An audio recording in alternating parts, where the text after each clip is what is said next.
आज पहली बार आप लोगों के सामने ये जानकारी दे रही हूँ कि मैंने केवल जनजाति समाज के लिए सत्र बुलाने की बात कही।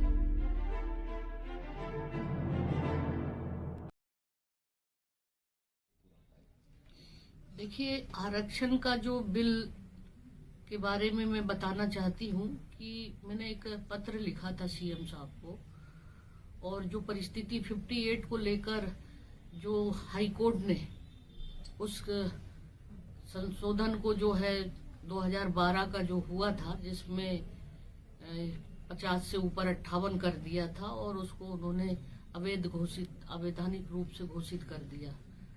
और पूरे प्रदेश में जिस तरीके से एक असंतोष का वातावरण, क्योंकि इसमें 58% को तो उन्होंने अवैधानिक कर दिया, लेकिन जो परिस्थिति थी आदिवासियों की 32% था, वो घटकर 20% में आ गया।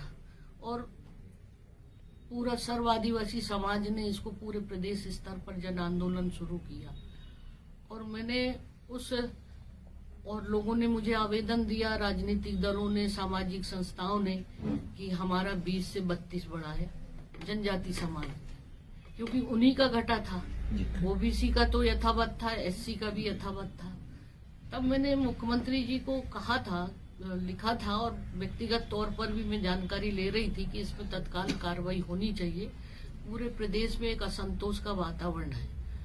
और मैंने स्पेशल, आज मैं आपको बता रही हूँ, केवल जनजाति समाज के लिए ही सत्र बुलाने के लिए मांग किया था कि चूंकि इसमें केवल आदिवासी वर्ग का ही 32 से 20 हुआ था। और इसके लिए मैंने कहा था, मतलब एक सुझाव के तौर पे कहा था कि अगर अध्यादेश लाना चाहें तो अध्यादेश लाइए, या विशेष सत्र बुलाना है तो विशेष सत्र बुलाए। जैसा भी सरकार ने इसको विशेष सत्र बुलाकर ये मतलब संशोधन विधेयक लाए। अब देखिए, मैं आज पहली बार आप लोगों के सामने ये जानकारी दे रही हूँ कि मैंने केवल जनजाति समाज के लिए सत्र बुलाने की बात कही थी। अब इस विधेयक में ओबीसी, आपका अन्य समाज का 3% और एससी समाज का 1% और 32। तो ऐसी परिस्थिति में मेरे सामने अब ये आ गया कि जहां 58% पर कोर्ट अवैधानिक घोषित करता है, तो ये बढ़कर 76 हो गया। अगर केवल आदिवासी जनजाति समाज का ही संशोधन होता 20 से 32, तो मेरे लिए तत्काल हस्ताक्षर करने में कोई दिक्कत नहीं थी, क्योंकि उसका जो परसेंटेज है,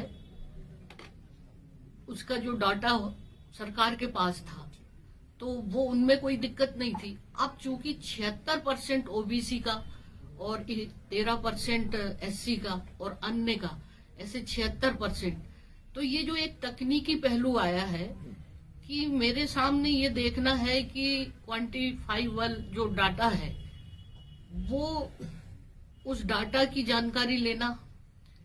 दूसरी बात है कि जो अन्य समाज का जो हुआ 3% का, उसमें किस तरीके का ये डाटा तैयार किया है।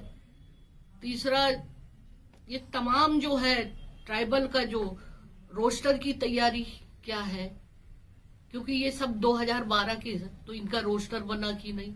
कल को भविष्य में फिर वैसी ही स्थिति हो जाएगी, जहां 58% को पर कोर्ट जब उसको अवैधानिक करता है, तो 76% की स्थिति में क्या होगा आप बताइए। ये, और मैं आज अगर दस्तखत करती हूँ तो फिर स्थिति वैसी हो जाएगी। तो मैं ये जानना चाहती हूँ कि सरकार ने क्या आधार मानकर इस का इतना ज्यादा आरक्षण बढ़ाया है।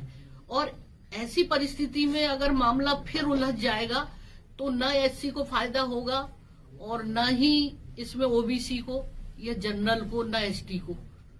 तो साथ में मेरे सामने एक और चीजें सामने आई है, बहुत सारे सभी समाज के लोगों ने दिया, एससी समाज के लोगों ने, ओबीसी समाज के लोगों ने, अदर अन्य जो है ईडब्ल्यूएस के जो लोग हैं, और एसटी, एससी, ओबीसी, सबने मुझे इस मामले में आवेदन देकर कहा है कि इस विधेयक पर आप जांच करें कि ये विधेयक में उनकी अपनी मांग है।